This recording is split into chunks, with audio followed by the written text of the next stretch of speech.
Katt Williams reveals why Allie Carter faked her death. This video comes to us from Hood TV. I'll leave the link in the description as always. If you're new to the channel, hit the subscribe button. Y'all know how we do it. We get right into it. Let's go. I can't even hide it. I'm tired. Woo! Do it. There's somebody threatening us right now in a way that I'm just like, you know what? Do it. Do it. Do you understand what I'm saying? Do it. Do it. You can't take any more that you have already taken. So do it.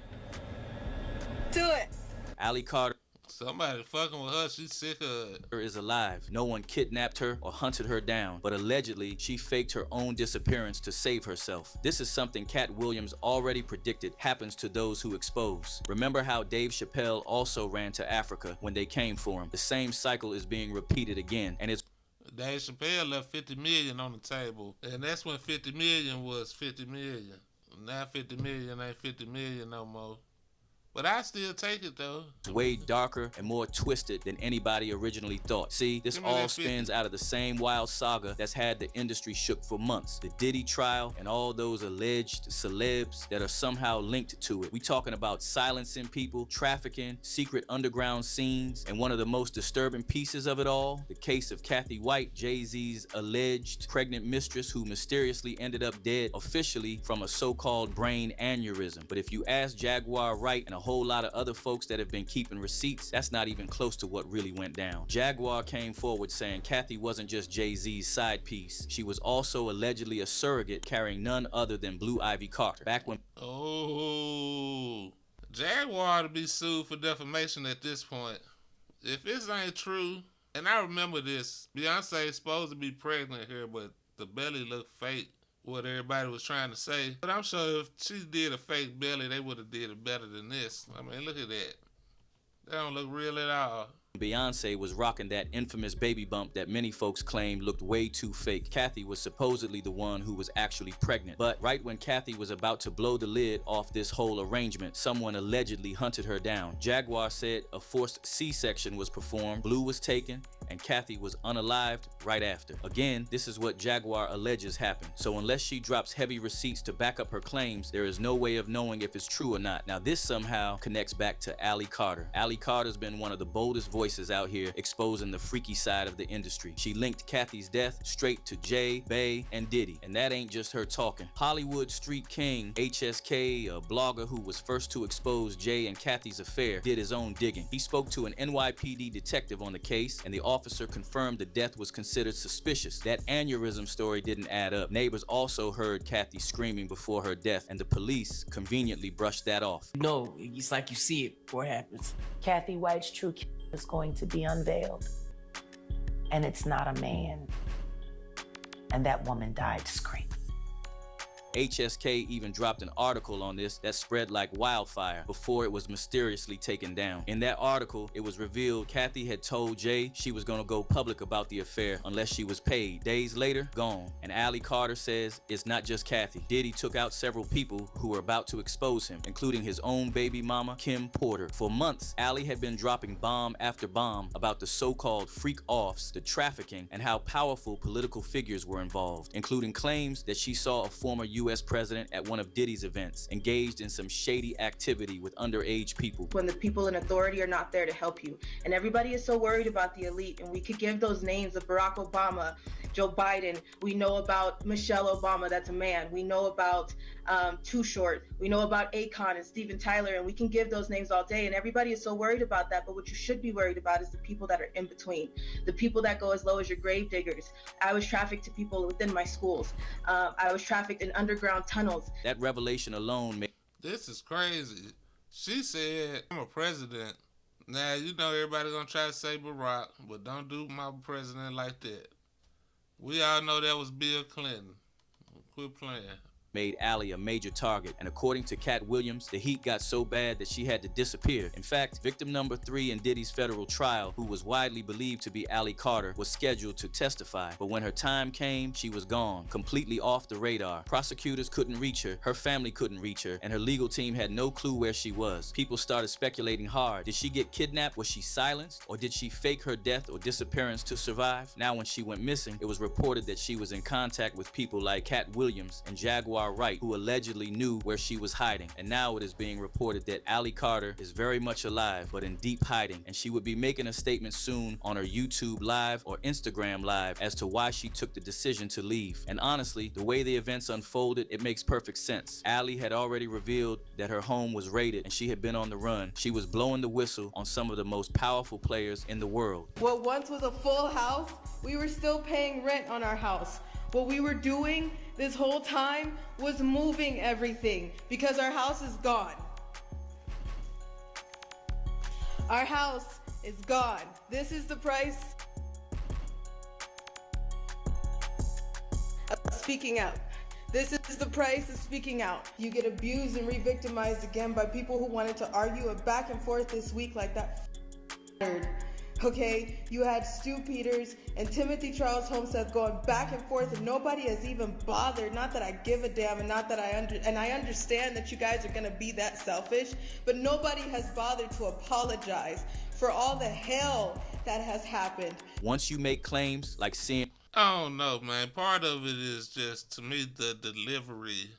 You know, they make these claims and stuff, and the way she talking is like cryptic, like some shit out of a scary movie or something. Like, go file a complaint or something, I guess. I don't know.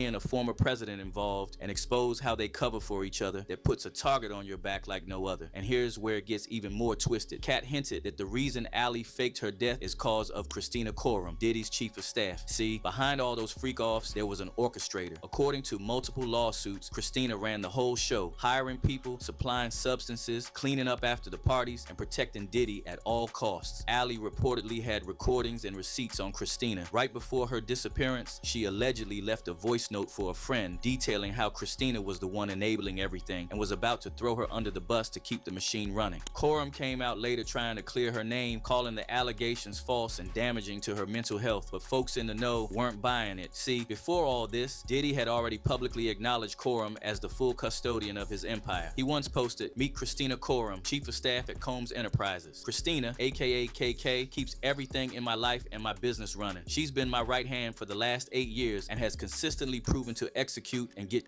done. Don't know how I'd function without her." That public praise spoke volumes, and multiple witnesses described Coram as the gatekeeper of this underground world. And Allie Carter had exposed too much, so her disappearance felt all too convenient. To add even more fuel, David James, Diddy's former personal assistant, testified in court about Diddy's disturbing behaviors. He said Diddy carried around 25 to 30 pill bottles, some with Obama's face on them. These pills weren't just innocent. We're talking ecstasy and other substances used to fuel the freak-offs. That boy had them Obamas. Didn't know. What, they triple step. Testimony only reinforced Allie's prior claims about the dark rituals and substances being pushed at these parties. Sean Diddy Combs allegedly carried pills with Barack Obama's face on them. As the rapper's federal trial for trafficking and racketeering continues, his former assistant, David James, shared that he often carried around 25 to 30 undisclosed pill bottles, including a set of pills that had the 44th president's face on them. James said on the witness stand per People magazine, who had reporters in the courtroom, there were various pills, but one was in the form of a former president's face. And when asked to specify the former United States leader, James noted President Obama. E! News has reached out to Obama's team regarding James' testimony, but has not yet heard back. And when you stack all this, it starts to make real sense why Why they gonna reach out to Obama? What he supposed to say? Like, yeah, that's me putting... No, y'all stupid. Allie Carter had to fake her disappearance. Because in this game, once you expose too much, your options get real limited. Either you disappear on your own terms, or they make you disappear for good. And here's another layer. This whole thing ties back to Jay-Z allegedly setting up Diddy. According to Jaguar Wright, Jay lined up Diddy as the acceptable monster to take the fall first, while Jay stayed in the shadows. But if Allie Carter had testified, it would have pulled Jay into the spotlight too, which is exactly why forces way bigger than Diddy wanted her silenced. You have said that you believe Jay-Z's worse than Diddy, and I believe Absolutely. that. Do you believe he's higher up, in the food chain above? Now Diddy? he is. Now he is. He wasn't, which is why I know he's doing everything that he can do to play both sides against the middle, to make sure that Diddy goes down and he stays clean. Do you think he's scared right now? Do you think Beyonce's scared? Oh, absolutely. Jaguar even said it straight up. Jay is next after Diddy, and look at the pattern. Jay allegedly lined up multiple figures in the past. DeHaven, Big L, Dame Dash. Allie's testimony would have exposed how deep this system runs, and that's why she couldn't be allowed to speak freely in court. The acceptable monster at this time, like R. Kelly was the last time I sat on this couch. So who's next? Y'all don't see the lineup? Yeah, we see the lineup. I'm just waiting to see who's next. Jay-Z is setting Diddy up. Why is everyone having such a hard time? He ain't doing shit different. He lined up DeHaven, stole his life and identity. He lined up Big L, stole his life and identity. He lined up Dame Dash, stole his life, identity, and took his love. Cause ask yourself, how does a key witness in a federal trial just vanish? How is there no announcement, no protection, no follow-up from prosecutors? How is it that someone who was about to testify about one of the biggest scandals in entertainment and politics is... They don't protect them people. I mean, somebody go testify, they lie put you in the newspaper, whatever, on the news, all that. You don't even get a police car sitting in front of your house at night or nothing. Suddenly a ghost? The answer is simple. This rabbit hole goes so deep that the only move left was to vanish completely. And Katt Williams warned us. Dave Chappelle did it, and now Allie Carter's doing the same. So what do you think? Sound off in the comments. We're watching this story shake up in real time. And if you're here for unfiltered stories and the deeper side of the drama, go ahead and tap that like, hit subscribe, and check out. So what y'all think about it, man? I think this shit is so far-fetched for us regular folk that it's hard to believe. It's hard to wrap my mind around it, but 1,000 bottles of baby oil, yeah, it's something there. But what y'all think about it, though? Leave me a comment. Let me know how you feel. If you made this far in the video, hit the subscribe button. And I'll catch y'all next time. Peace.